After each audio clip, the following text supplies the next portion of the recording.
もう今日ハンカチ忘れてきちゃった。本当？それは困るね。トイレで手洗った後に気づいて、あってなっちゃって。わかるわかる。そういう時すごく焦るよね。なんか落ち着かない感じがするっていうか。そうそう、一日中なんかそわそわするんだよね。のぞみはどう？毎日必ずカバンに入れてるものってある？そうだな。財布とスマホは当然として、あとはリップと、あとハンカチかな。ハンカチ、やっぱりね。私もハンカチは絶対入れてるんだよね、普段は。なんか気づいたら当たり前になってたよね。カバンにハンカチ入れること。確かに。でも考えてみたら、なんで日本人ってこんなにハンカチ持ち歩くんだろうね。言われてみれば。なんかずっとそういうものだと思ってたけど。今日はそのハンカチについていろいろ話していこうと思います。なんか意外と奥が深そうだね、ハンカチ。リスナーの皆さん、こんばんは。こんばんは。今日はちょっぴり日常のテーマでハンカチについてです。小さい布なのに話すことがたくさんあるよっていう回です。よろしくお願いします。よろしくお願いします。それにしてもさ、日本の女の人って本当にみんなハンカチ持ち歩いてるよね。持ってるよね。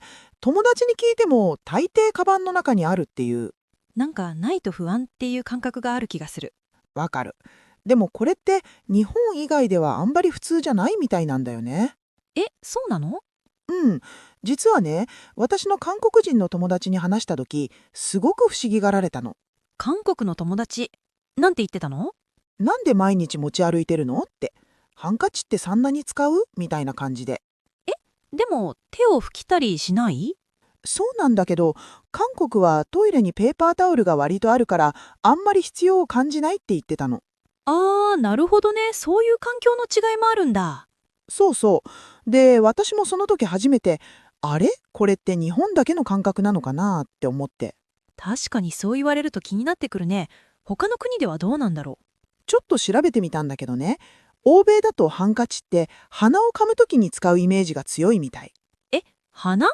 そう、昔の映画とかでも紳士がポケットからハンカチ出して鼻噛むシーンってあるじゃない。確かに見たことある。でもそれって使った後またポケットに戻すの？そう、だから逆に使い終わった布をまたしまうのって感じになるみたい。でもそれ日本でも同じじゃない？濡れたままカバンに入れるじゃん。あ、それ思ったことある。手を拭いた後のハンカチってよく考えたら衛生的じゃないよね。濡れてるし、そのままにしてたら菌も増えそうだし。でもなんか気にしてなかったんだよね。ずっとそうしてたから。まあね、日本のトイレってハンドドライヤーがないところも多いし、仕方ない面もあるのかも。うん。で、アジアの他の国はどうかっていうと、タオル地のものを使う国もあるし、そもそもあんまり持ち歩かない国もある感じで、かなりバラバラみたい。じゃあ日本みたいにファッションとしても可愛いハンカチを選んで持ち歩くっていう文化はかなり特殊なのかも。そうかもしれない。なんか日本ならではの感覚な気がしてきた。じゃあなんで日本でここまで広まったんだろうね。そこが面白くてさ、実はハンカチが入ってくる前から日本には手ぬぐいっていう文化があったんだよね。手ぬぐい、細長い布のやつ？そうそう。綿の薄い布で手を拭いたり汗を拭いたり頭に巻いたりいろんな使い方をしてた。お祭りとか銭湯のイメージある。そう。だから日本人は昔から布を手元に持ち歩く習慣があったんだよね。で、明治時代に西洋文化が入ってきた時、洋式のハンカチが広まって手ぬぐいの感覚と自然に合わさっていったみたい。なるほど。もともとそういう土台があったからすっと受け入れられたんだね。そう思うとハンカチって日本の生活にすごく自然に溶け込んだんだなって感じがする。手ぬぐいの進化版みたいな感じだったのかな？そういう見方もできるよね。おしゃれな柄の手ぬぐいって今もあるし、なんかその流れが続いてる気がして面白い。ハンカチって貸し借りもあるよね。あるある。特に男性に貸すシチュエーションってなんかよくある気がしない？わかる。なんか汗かいてたりちょっと拭きたい時にハンカチ持ってないことがあるよね、男の人って。そうそう。で、そこでさっと出せたらかっこいいじゃない。かっこいいというか、なんか気が利く感じがするよね。だから、可愛いハンカチをちゃんと用意しておきたいなって思う。わかる。くたびれた率を出すのはちょっと恥ずかしいからね。ちゃんとした一枚があると、なんか安心感があるよね。柄も可愛い方がいいし、素材もいい方が印象良さそう。あと、何枚か持ってると気分で変えられるのもいいんだよね。今日はこっちにしようかなって。それはわかる。なんか気分が上がるよね。好きな柄のハンカチ持ってると。小物なのに気合い入れたくなるっていう。そういえばさ、日本ってお土産でハンカチもらうこと結構多いなって改めて思ったんだけど、美咲もそういう経験ある？あるある。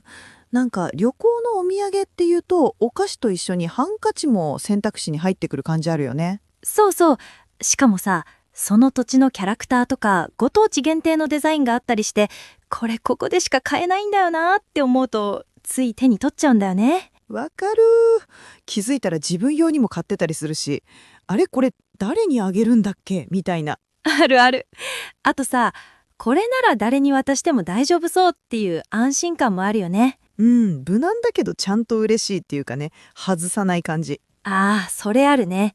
値段もそんなに高くないから気軽に渡せるし、もらう側も気を使いすぎなくていいっていうか。そうそう、ありがとうって普通に受け取れるちょうど良さがあるよね。しかも軽いしかさばらないから、旅行中にまとめて買っても全然困らないんだよね。スーツケースの隙間に無限に入る感じある。ちょっとわかる。気づいたら増えてるやつね。そうそう。で帰ってから配るの忘れてたってなるまでがセット。それあるわ。こうやって考えると結構理にかなってるお土産だなって思うよね。かなり優秀だと思う。でもさ、こういうハンカチのお土産コーナーって海外だとあんまり見たことない気がするんだけど、どう？確かにマグカップとかキーホルダーはよく見るけど、ハンカチがずらっと並んでる感じはなかったかも。だよね。日本だと駅とか観光地行くと普通にあるのに、外に出ると急に見かけなくなるのちょっと不思議だなって思う。それこそさっきの話じゃないけど、自分たちにとっては普通すぎてあんまり意識したことなかったよね。そうなんだよね。便利だからあるくらいに思ってたけど、実は結構日本っぽい文化なのかもしれないなって今ちょっと思い始めてる。ね、こういうの言われて初めて気づくよね。ハンカチって今日こうやって話してて思ったんだけど、そもそもなんで持ってるんだろうってちゃんと考えたことなかったかも。それわかるかも。なんか理由があるっていうより、小さい頃からずっと言われてきたからそのまま続いてるって感じだよね。そうそう。ハンカチ持ったって毎朝の確認みたいに言われてた気がするし、それが当たり前になってるんだよね。学校行く時も普通にポケットに入れてたし、持ってないとちょっと落ち着かない感じすらあるかも。でもさ、それが海外だと別にそうじゃないって聞くと、急にあれって文化だったんだって思うよね。ね、自分の中ではルールとも思ってなかったし、ただの習慣だったのに、外から見ると全然違うものに見えるっていう。なんかこういうのって自分の中に入り込みすぎてて、言われないと気づけないよね。多分他にもいっぱいありそうだよね。自分では普通だと思ってること。皆さんの国ではハンカチってどんな存在ですか？毎日持ち歩いたりしますか？子供の頃から持ちなさいと言われたりしますか？それともあまり使わないですか？ぜひ教えてください。そして日本に来た時、ハンカチのお土産コーナーもちょっと気にしてみてみてね。可愛いのがたくさんあるからついつい買いすぎちゃうかもだけど。